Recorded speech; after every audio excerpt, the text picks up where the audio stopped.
સતગુરુ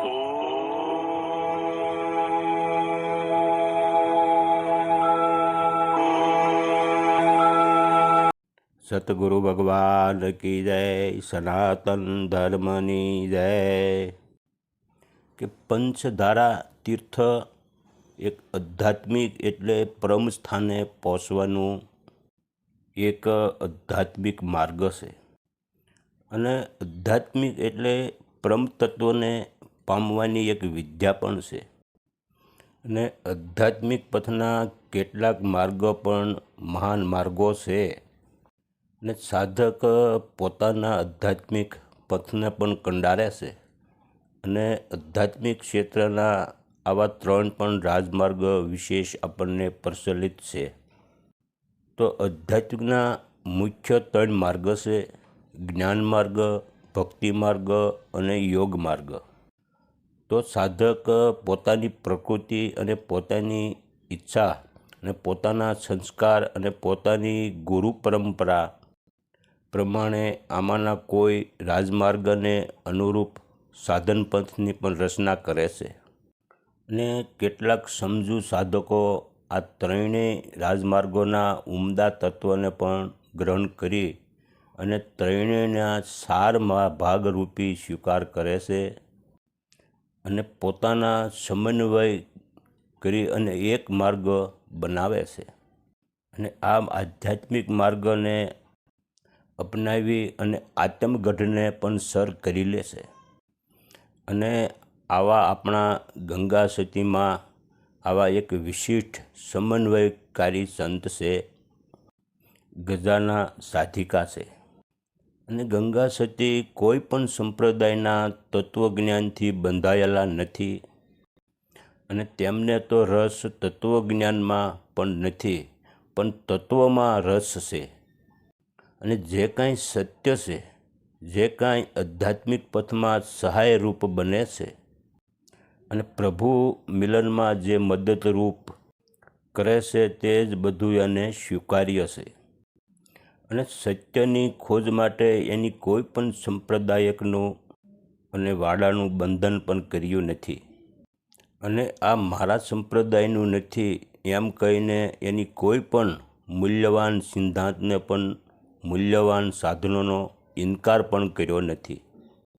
અને ગંગા સતીના ભજનમાં ભક્તિયોગ અને જ્ઞાનયોગનું બહુ મૂલ્ય તત્વોનો અને સાધનોનો પણ સુગમ સમન્વય કર્યો છે। અને આપણી આધ્યાત્મિક પરંપરાના આ 3 રાજમાર્ગોને ગંગા સતીએ ત્રિવેણી સંગમ થયેલો પણ જોવામાં આવે છે। અને આધ્યાત્મિક યાત્રિક જીવ પોતાના અસલી સ્વરૂપને પામે ત્યારે તેની યાત્રા યથાયથ પૂર્ણાહુતિ થાય છે, અને પોતાના અસલી સ્વરૂપને પામવાની વિદ્યા તે જ આધ્યાત્મિક વિદ્યા છે। અને આત્મા તત્વ સ્વરૂપ સમાન અને એકરસ હોવા છતાં દરેક જીવની યાત્રા એક આધ્યાત્મિક યાત્રા છે, અને આ જીવને પરમતત્વ પરમાત્મા સુધી પહોંચવાની યાત્રા એટલે કે આધ્યાત્મિક યાત્રા છે। કોઈ પણ સાધક પોતાની આધ્યાત્મિક યાત્રામાં અન્ય કોઈનું પણ સંપૂર્ણ અનુકરણ કરી શકે નહીં, અને દરેક સાધકે કોઈને કોઈ અંશે પણ પોતાનો માર્ગ બનાવવો પડે છે। અને ભક્તિ તો ગંગામાનું એક આધ્યાત્મિક સાધનાનું કેન્દ્ર છે અને મૂળ પાયો છે, એટલે જ ગંગામાં ભક્તિને હરિની પદમણી પ્રેમદા ગણાવે છે। તેમના ભજનોમાં ઠેર ઠેર ભક્તિની મહત્ત્વ પણ ગવાય છે, અને ભક્તિ સાધનાનો આદેશ પણ આપ્યો છે। ગંગા સતી ભક્તિ સિવાયના અન્ય સાધનોનો ઇનકાર કરતા નથી। એટલું જ નહીં, પણ તેઓ પોતાના સાધન માટે ઉપયોગ કરે છે, અને યોગની કેટલીક મૂલ્યવાન ક્રિયાઓ અભ્યાસ કરવાનું પણ ગંગા સતી પાનબાઈને સૂચવે છે, કે પવન ઉલટાવવો, 5 પ્રાણને એક ઘેરે લાવવા, સ્વરભેદમાં ધ્યાન રાખવું, નાડી શુદ્ધ કરવી, અને આ જ એક યોગપંથની ઉચ્ચ કોટીની સાધના છે। અને આવી ઉચ્ચકોટીની સાધના ગંગામાએ સ્વીકારી છે. અને આવી ઉચ્ચકોટીની સાધનાઓ રાતોરાત પણ શીખી શકાતી નથી. અને ગંગામાએ બતાવેલો આ યોગ ક્રિયા માર્ગ અને યોગ અભ્યાસ એટલો બધો શીસરો નથી. ઘણો ઊંડો અને સંઘર્ષ માર્ગ છે. ભક્તિ અને યોગનો સમન્વય કરી અને ગંગામાં ત્યાંથી અટકતા નથી. અને ગંગા સતીએ પણ એક જ્ઞાન માર્ગને પોતાના કેન્દ્ર સાધનો ગણી અને પોતાના સાધનમાં પણ સમાવેશ જ્ઞાન માર્ગનો કર્યો છે. વસન વિવેકી, સજાતી ને વિજાતી, યુક્તિ અને પદાર્થની આ જ એક જ્ઞાન માર્ગની સાધનાઓ છે. અને આ જ સાધનાઓ તેમને પોતાની સાધનામાં પણ સમાવેશ કર્યો અને પાનબાઈને તેમને પોતાનો પણ ઉપદેશ સમજાવે છે. અને ગંગામાએ જ્ઞાન માર્ગનું પણ એક ઊંડાણથી ખેડાણ કરેલું છે. અને સુરત શબ્દયોગ અને અજંપા આ બંને સાધના ગંગા સતીની સાધનામાં સમાવેશ કરેલો છે. અને ગંગા સતી પરમ વિવેકી સંત છે.